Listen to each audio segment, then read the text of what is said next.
की शुरुआत में एक फैमिली को दिखाया जाता है जिसमें एक छोटा सा बच्चा होता है जिसका नाम बरनबास होता है। ये फैमिली अपने शहर को छोड़कर एक दूसरे शहर में सेटल होने का प्लान कर रहे होते हैं। इसके लिए ये एक बड़े से शिप में बैठकर जा रहे होते हैं। फिर ये एक शहर में पहुंच जाते हैं और वहां जाकर सेटल हो जाते हैं और एक बहुत बड़ा सा कॉलिंगवुड मैंशन भी बना लेते हैं। यहाँ मूवी का सीन कट हो जाता है। अब हमें 15 साल के बाद का समय दिखाया जाता है जब बरनबास बड़ा हो चुका था। बरनबास के घर में एक लड़की काम करती है जिसका नाम एंजेलिना होता है और ये मन ही मन बरनबास से बहुत प्यार करती है, लेकिन उससे कभी भी अपने प्यार का इकरार नहीं कर पाती।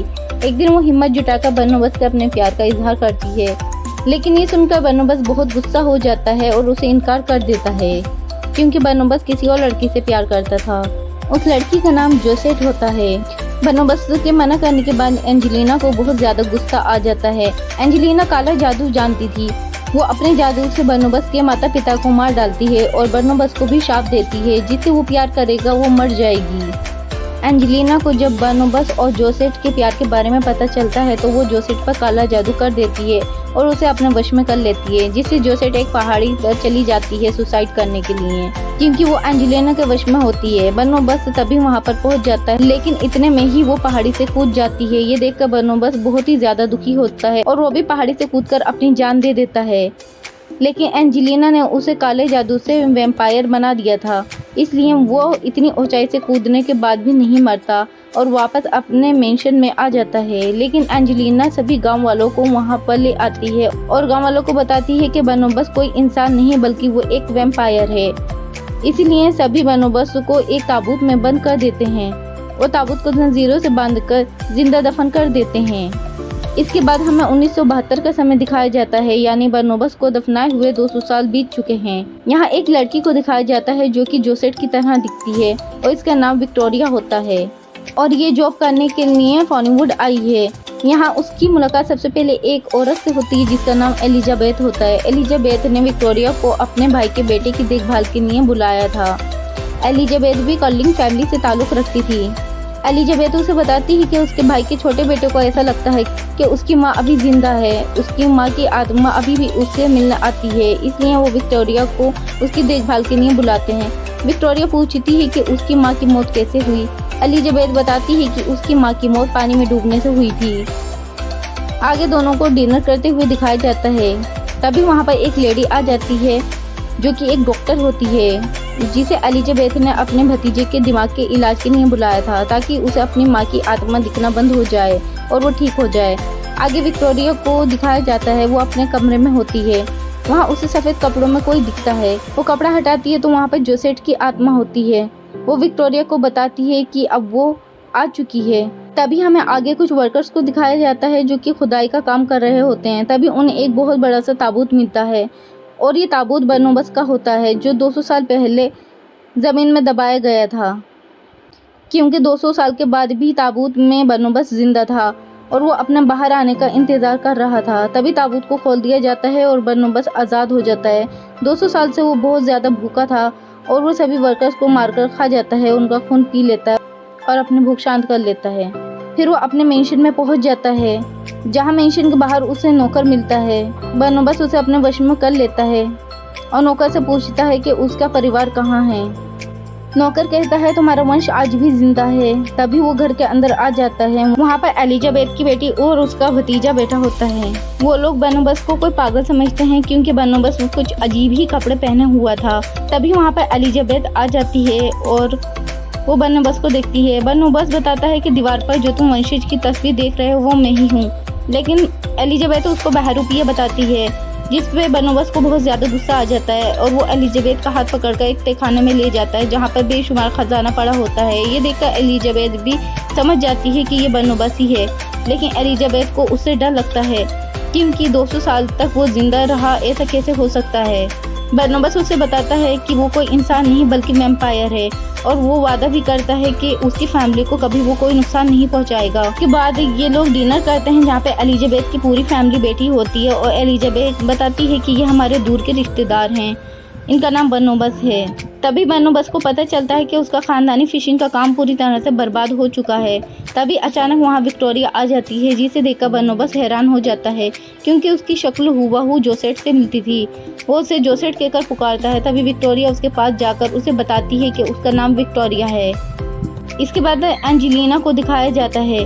200 साल के बाद भी एंजेलिना भी बंदोबस्त की तरह अभी जिंदा है और वो बंदोबस्त का पूरा बिजनेस अपने कब्जे में ले चुकी है और ऐशो आराम की जिंदगी बिता रही होती है। तभी एंजेलिना को पता चलता है कि एक रात पहले खुदाई के दौरान मजदूरों को ताबूत मिल चुका है जिसमें कि बंदोबस्त था और उसमें से बंदोबस्त निकल गया है और उसने उन मजदूरों को मारकर खा लिया है और कहीं भाग गया है। ये सुनकर एंजेलिना बहुत घबरा जाती है। तभी बंदोबस्त एंजेलिना के पास आ जाता है और उससे अपने बिजनेस के बारे में पूछता है कि मेरा बिजनेस कहाँ है। एंजेलिना कहती है वो अब मेरा बिजनेस है, जिससे बंदोबस्त को बहुत ज़्यादा गुस्सा आ जाता है क्योंकि वो किसी भी कीमत पर अपनी फैमिली का बिजनेस वापस लेना चाहता था।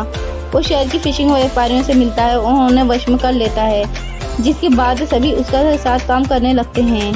बंदोबस्त का खानदानी काम स्टार्ट हो जाता है। आगे उसी डॉक्टर को दिखाया जाता है जिसे एलिजाबेथ ने अपने भतीजे के लिए बुलाया था और इसे बंदोबस्त पर शक होता है, इसलिए वो बंदोबस्त को हिप्नोटाइज करके उसके बारे में जानने की कोशिश करती है।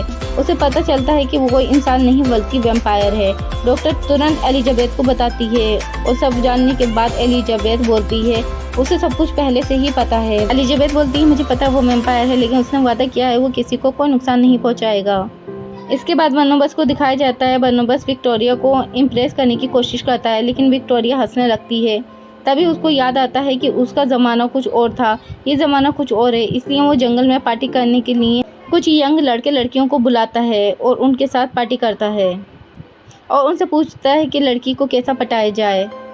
उनसे ये बातें करने के बाद वो सभी को मारकर खा जाता है और उनका खून पी जाता है। इसके बाद डॉक्टर को दिखाया जाता है जो बंदोबस्त का सारा खून निकालकर उसके अंदर इंसान का खून डालने की तैयारी कर रही होती है ताकि बंदोबस्त वैम्पायर से हमेशा के लिए इंसान बन सके और इसके लिए बंदोबस्त ने ही डॉक्टर को बोला था। बंदोबस्त अब विक्टोरिया के नज़दीकियाँ बढ़ने लगी थी। धीरे धीरे उन दोनों में प्यार हो जाता है। इसके बाद बंदोबस्त एंजेलिना के घर जाता है और एंजेलिना बोलती है कि आज भी वो उससे बहुत ज़्यादा प्यार करती है और उसके नज़दीक आने की कोशिश करती है। बंदोबस्त भी अपने आप को रोक नहीं पाता, लेकिन तभी बंदोबस्त बेहोश हो जाता है और एक बार फिर वो एंजेलिना के प्यार को ठुकरा देता है, जिससे वो बहुत ज़्यादा गुस्सा हो जाती है। आगे विक्टोरिया को दिखाया जाता है। बंदोबस्त से वो बताती है कि वो बचपन से ही आत्माएं देखती है। इसके बाद उन दोनों में नज़दीकियाँ बढ़ जाती हैं। तभी उनकी नज़दीकियाँ बढ़ते हुए एंजेलिना उनको देख लेती है और वो गुस्से से लाल पीली हो जाती है। तभी उस डॉक्टर को दिखाया जाता है। वो बंदोबस्त का खून अपने अंदर चढ़ाने की तैयारी कर रही होती है ताकि वो इंसान से वैम्पायर बन सके, क्योंकि वो बंदोबस्त से बहुत ज़्यादा प्यार करने लगी थी। लेकिन उसको ऐसा करते हुए बंदोबस्त रंगे हाथों उसे पकड़ लेता है और बंदोबस्त को बहुत ज़्यादा गुस्सा आ जाता है क्योंकि डॉक्टर ने उसे धोखा दिया था, इसलिए वो उसके हाथ पैर बांधकर पानी में फेंक देता है।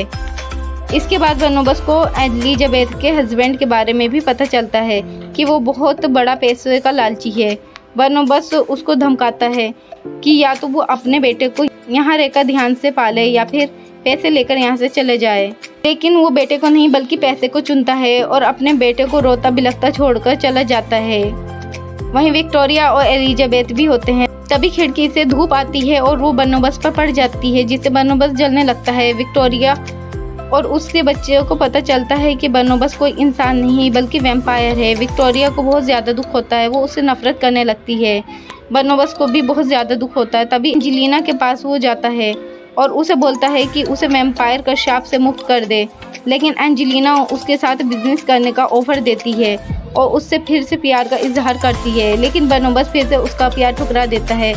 अब एंजेलिना को बहुत ज़्यादा गुस्सा आता है। फिर वो बंदोबस्त को एक ताबूत में बंद कर देती है और एक जंगल में ले जाती है और एक घर में जाकर उसे बंद कर देती है और बंदोबस्त की फिशिंग कंपनी को बम से उड़ा देती है।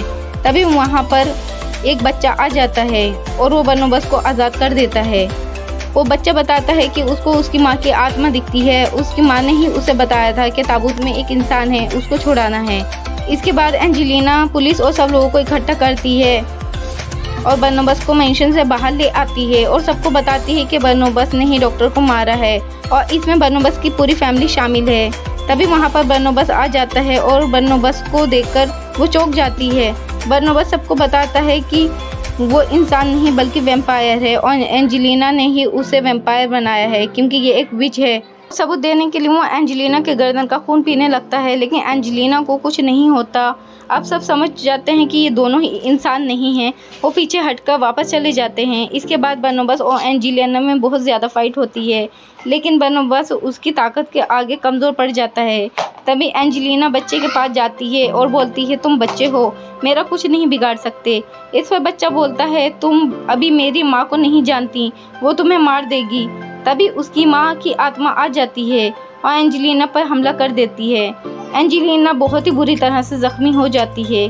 अब वो समझ चुकी थी कि अब वो मरने वाली है, इसलिए वो फिर से बर्नबास से प्यार का इजहार करती है और अपना दिल निकालकर बर्नबास को दे देती है। तभी बर्नबास को पता चलता है कि विक्टोरिया भी उसी पहाड़ी की तरफ जा रही है जहाँ से जोसेफ ने अपनी जान दी थी, और वो विक्टोरिया को बचाने के लिए जाता है क्योंकि विक्टोरिया भी एंजेलिना के वश में थी। उसको होश नहीं था क्योंकि विक्टोरिया ने बर्नबास को शाप दिया था कि जिससे वो प्यार करेगा वो मर जाएगी। बर्नबास बहुत ही तेज़ी से उसको बचाने के लिए जाता है और विक्टोरिया के कूदने से पहले वहाँ पहुँच जाता है, उसका हाथ पकड़ लेता है।